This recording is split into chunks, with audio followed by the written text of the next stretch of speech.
వద్దు, నన్ను వదిలేయ్. మా నుంచి తప్పించుకోవటం అంత సులభం కాదు. నేను పరిగెత్తి అలసిపోయాను. ఏం కావాలి? నీ ప్రాణం అక్కర్లేదు, నీ ఆస్తి అవసరం లేదు. ఏదో అవసరానికి 2000 అప్పుడైతే ఇలా చంపేపోతారని జీవాజీ. ఆయన అప్పు తీసుకున్న తప్పించుకుని తిరగాలి కానీ ఆపేసి మీకు అక్కడ పెట్టండి. కొత్త అప్పు ఇవ్వకూడదని. ఇదిగో వెంకీ, కావాలంటే నీకు ఇచ్చిన పాత బాకీ మర్చిపోతాను, నన్ను వదిలే. మీరు మమ్మల్ని వదలనా? మేము మిమ్మల్ని వదలలేమండి. మీ దగ్గర అప్పు తీసుకున్న నిజం మమ్మల్ని నీలా వెంటాడు. అందుకు నన్ను ఎంత ఆడుతున్నారా? నన్ను అంతగా నాయపసలేదు. ఉండి లేదంటే మొత్తం లేకుండా పోతారు. ఇప్పుడు మీకు ఇస్తే జరిగేది అదే. ఇస్తే ఇవ్వండి, లేకపోతే మానేయండి, అంతేగాని శుక్రవారం పూట అశుభ మాటలు మాత్రం ఆడకండి. శుక్రవారం లేదు, శనివారం లేదు, అసలు వడ్డీ వ్యాపారమే చేయడం లేదా? జీవాజీ, డిస్కషన్స్ అనవసరం. ఇప్పటికి 18,000 ఇచ్చారు, ఇంకో 2,000 ఇస్తే 20,000 రౌండ్ ఫిగర్ అవుతుంది. 2 రోజులు తిరిగి ఇచ్చేస్తాం. వీళ్ళకి ఇప్పుడు దాకా ఇచ్చింది 14,000 కదా, 18,000 అంటాడేమిటి పెచ్చనాయాలు? పడ్డాడు కక్కుర్తాడు. సంగతి వరకు తెలిసి అసలేనయ్యా, ఇదే నేను మీకు ఇచ్చే ఆఖరి అప్పు. మీరు ఇచ్చిన ప్రతిసారి ఇలాగే అంటారు. ఇతనే వచ్చిందని తగలేయకుండా ఊరికే వచ్చింది ఏంటి? అబ్బాయి ఏం లేదండి. జాగ్రత్తగా ఉపయోగించి పైకి రావాలయా.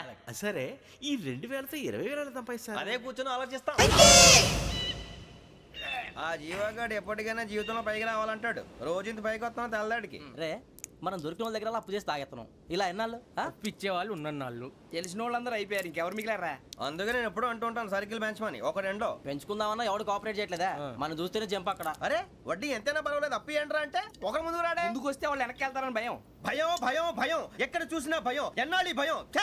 మనల్ని చూస్తే మనకే పరమ అసహాయం చేస్తుంది. మనకే కాదు, ఊళ్ళో వాళ్ళందరికీ కూడా అదే ఫీలింగ్. అందరూ డిగ్రీ 3 సంవత్సరాలు చదివి పాస్ అయితే మనం 6 సంవత్సరాలు చదివి పాస్ అయితే మరి ఉద్యోగం ఎవడి?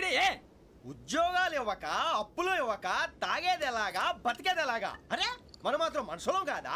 మనకి కోరికలు ఉండవా? ఇప్పుడు మనం ఆలోచించాల్సింది అది కాదు, రేపటికి ఎవరిని చంపాలి.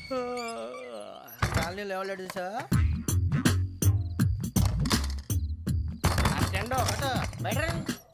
నువ్వా వెంకీ? ఏంటి వెంకీ ఈ టైంలో వచ్చా? నీతో మాడే పని ఉంది, దా చెప్తా. ఏ బాగా నిద్రొస్తుందా?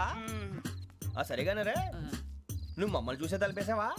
మామూలుగానే వేసాను. మామూలుగా వేసేవాడివి. మేము రావడానికి 1 నిమిషం ముందో, మేము వెళ్ళాక 1 నిమిషం తర్వాత వేయాలి కానీ బిలాల్ రాజా, నాకు నిద్ర వచ్చి పడుకుందామని తలుపేసుకున్నాను. అయినా నా ఇంటి తలుపులు నేను అడిగేసుకోవాలంటే తప్పు చేసిన కాక ఇంకా గేర్ సమాధానం చెప్తావా? మీ ఇంట్లో పెళ్లిడికి వచ్చిన ఆడపిల్లలు ఎదురున్నారు. ఇదిగో అమ్మాయిలు, మీతో ఎప్పుడైనా యథాశాలు వేసానా? విన్నారా? అడుగు తలుపులు వేసావు. అనవసరంగా గొడవ ఎందుకు? ఇక్కడి నుంచి వెళ్ళండి. గొడవ?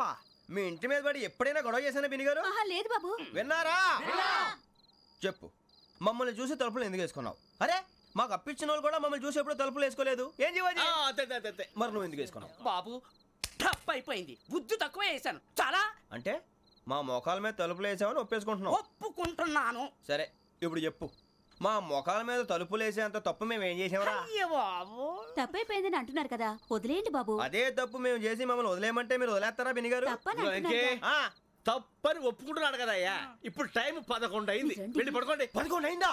కొమ్ము ఉంచాడు కదా. నాకు సంబంధం ఏంటి? ఉంది, సంబంధం ఉంది. 11 గంటలకి నా క్లోజ్ ఫ్రెండ్ ఢిల్లీ వెళ్తున్నాడు. 5,000 అప్పిస్తానని ఎయిర్పోర్ట్ రమ్మని చెప్పాడు. నీ గొడవలో పడి ఆ సంగతే మర్చిపోయాను. ఇప్పుడు నాకు జరిగిన నష్టానికి భర్తీ ఎవరు చేస్తారు? మీరా మీరా మీరా?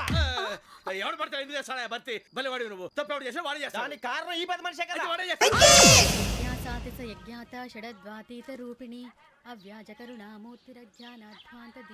బీరు రమ్ము కలుపుకూడదు, తలకే పట్టేసింది. ఏంటే చదువుకుంటున్నావా? చదువుకో చదువుకో. దేనైనా వెనక్కి తీసుకురావాలం కానీ పోయిన కాలం వెనక్కి తీసుకురావడం ఎవడి వల్ల కాదు. టైం విలువ గురించి నువ్వు మాట్లాడడం. నువ్వు ఎలా పోతే నాకెందుకులే. ఏమ్మా నీ పూజ అయిందా? తలకే పట్టేసింది, కాస్త మజ్జిగుంటే ఇవే. మా నాయనే అందరూ పొద్దున్నే లేచి టీలు కాఫీలు అడుగుతుంటే నువ్వు మాత్రం మజ్జిగ అడుగుతున్నావురా. కాఫీలు టీలు తాగే స్టేజ్ వాడు ఎప్పుడో దాటిపోయాడు. రాత్రి తాగింది దిగాలంటే మజ్జిగే తాగాలి. నువ్వు తల దించుకోవడం ఎందుకురా? నీలాంటి యదవనగానందుకు నేనే దించుకోవాలి తల. రాత్రి సుబ్బారావు గారి ఇంటి మీద గొడవకి వెళ్ళేవంటగా. అలా చెప్పాడు మీకు? ఏ మళ్ళీ గొడవ కెడతావా? నీ దెబ్బకు భయపడి రాత్రి తలుపులు తీసి పడుకున్నారంట. తెల్లారగా టైంట్లో దొంగలు పడ్డారు. ఇంట్లో ఉందిలేండి, పట్టుకుపోవడానికి అక్కడ కూతురు తప్ప. ఎన్నాళ్ళు ఇలా బేవర్స్గా తిరుగుతావురా? ఇన్నాళ్ళని ఏం ఫిక్స్ అవ్వలేదండి. చిచి నాన్నా, అమ్మా కంబైన్ స్టైల్స్ కి ఫ్రెండ్స్ ఇంటికి పిలుద్దాం అంటే వీడికి భయపడి ఎవరు రావడం లేదు. నేనే చేశానే? వాళ్ళ వంక అదోలా చూస్తున్నావంట. గొప్ప ఫిగర్లని అదోలా చూస్తాను, ఏదో మోహాలు వేసుకొని. చదిగా ఆ గొంతు ఆ వాళ్ళకం చూడలేకపోతున్నాను రా బాబు. చిన్నప్పుడు వచ్చి నా అలాగే ఉన్నావు, తెగ ముడిచిపోయారు. ఇప్పుడు నచ్చట్లేదు నాన్నగారు మీకు? నేను యదవలతో డిస్కస్ చేయను. నేను చేస్తాను. మీరు చెప్పదలుచుకుంది ఏమిటో చెప్పండి. ఇంకా చెప్పేదే ఉంది. నువ్వు ఇలా గాలికి తిరుగుతుంటే నేను తిండి పెట్టలేను. నాన్నగారు ఇప్పుడు శుక్ర మహాదశి 4వ పాదంలో ఉంది. నేను ఇప్పుడు ఏం చేసినా కలిసి రాదు. శనిగారు సెంటర్ లో కాసేసి నన్నే చూస్తాడంట. వాడు అలా సైడ్ అయిపోయి నేను ఏదో అవుతాను కదా, మీరు కంగారు పడకండి. ఇవన్నీ ఆ జగదాంబ చౌదరి గారు చెప్పాడా? జేసీ గారిని గాడు గిడు అనకండి బాబు, మీకే మంచిది కాదు. అబ్బా ఊరుకోండి, ఎవరి నమ్మకాలు వాళ్ళవి. ఎరా ఇంతకీ ఆ శనిగాడు సైడ్ కి ఎప్పుడు వెళ్తాడంట? సెంటర్ లోకి రావాలమ్మా. మరి ఆ గురువు సెంటర్ లోకి ఎప్పుడు వస్తాడంటావు? అవన్నీ మనకి తెలుస్తాయి అంటే జేసీ గారు తెలుస్తాయి. నాన్నగారు ఒక 1000 రూపాయలు ఇవ్వండి, దక్షిణ నుంచి అన్ని అడిగేసి వస్తాను. ఎదిగిన కూతురు గుండెల మీద కుంపటైతే నీలాంటి బేవార్స్ కొడుకు క్లైమోర్ మైన్స్ లాంటి వాడు చీదరిదుడా. ఆ జేసీ గారు పోయాక వీడు నేను అమ్మ నువ్వే ఫీల్ ఓకే. ఆయన కావాలని అంటున్న మాటలు కాదు, ఆయన దేవుడు. కానీ ఆ శనిగాడు ఆడి కాన్సన్ట్రేషన్ అంతా నా మీదే పెట్టేశాడు. మరి ఇప్పుడు ఎలాగరా నాన్న? ఆ పని మీద డబ్బులు అడుగుతుంటే నిసుక్కుంటున్నాడు. పోనీ నువ్వేనా ఇవే? నా దగ్గర కూడా లేవురా. తెలుగు భాషలో నాకు నచ్చని ఒకే ఒక్క పదం లేదు.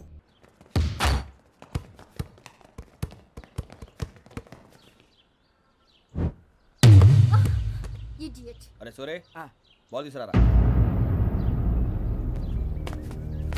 సారీ ఏదో బాస్కెట్ బాల్ మాలాంటి వాళ్ళు ఆడాలి. మీలాంటి మాసన కొడుకులు ఆడితే ఇలాగే ఉంటుంది. ఇలాగే ఇలాగే ఇలాగే ఉంటుంది. అమ్మాయిల ముందు ఫోర్స్ కొడతావా? ఆహా, అయితే నిన్ను కొడతా.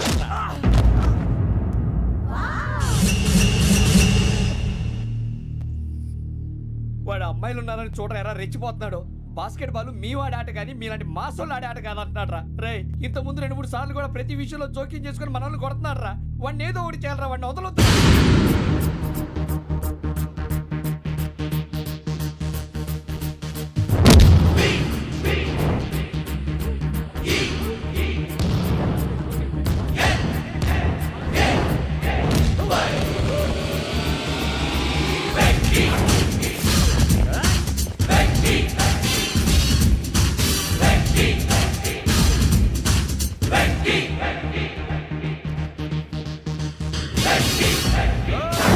ఆడపిల్లలంటే ఎవరికైనా దెబ్బ తగిలితే అయ్యో అంటారు, మీకేమో ఎవరైనా కొడితే కామెడీ. కొట్టిన వాళ్ళు మీ దృష్టిలో హీరోలు. ఇప్పుడు నేను పచ్చడి కొడేస్తాను, నేను హీరోని అయిపోతానా? ఏంట్రా రెచ్చిపోతున్నావు? మాకు ఛాన్స్ ఇవ్వా? అసలు వచ్చిందే నీకోసం. మా ఓటు బ్యాక్గ్రౌండ్ తెలియక ఆడమే చేసావు. ఇప్పుడు నీకు అప్పుడు అయిపోతున్నా రే. వాడి బ్యాక్గ్రౌండ్ సరే, అసలు నీ బ్యాక్గ్రౌండ్ ఏంట్రా? నాకు సెపరేట్ బ్యాక్గ్రౌండ్ అంటూ ఏం లేదురా. నేను ఎక్కడ నిలబెడితే అదే నా గ్రౌండ్. అంత పుడింగువా? తెల్దా?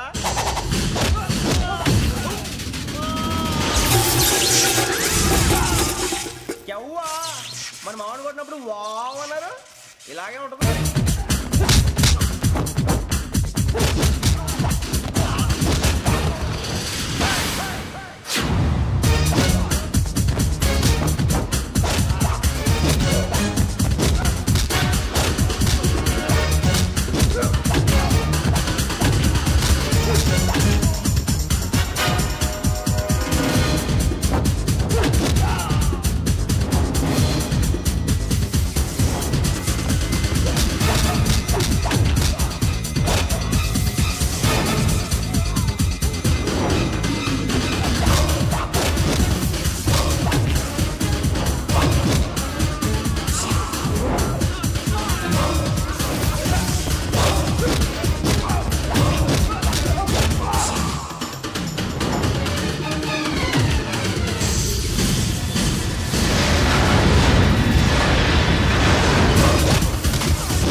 సూర్యబాబు,